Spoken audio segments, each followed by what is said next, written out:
Well, good morning, friends.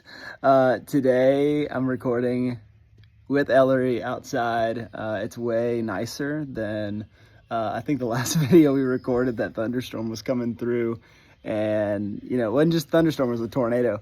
And this one is a little tornado too. We like to call her Hurricane Ellery, and she's a blast. Well, hey, I just want to send out a video about today's reading. Today in our James daily devotional, we are in James chapter 1. We're going to read verses 12 through 15. I just want to highlight for you verse 12. It was the one that kind of stuck out to me today as I was reading it, and here's what it says.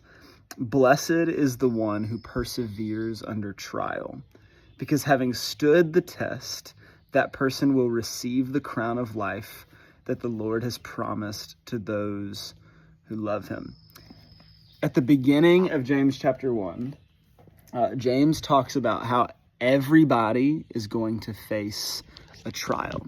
And he says you should actually consider it pure joy when you face trials, because those trials bring about perseverance and they help you to endure as you go through them. And if you've ever been through anything difficult, if you've ever faced a struggle or a temptation or a trial of any kind, you know how much it tests your faith. You know the questions that it makes you ask. You know how hard it is.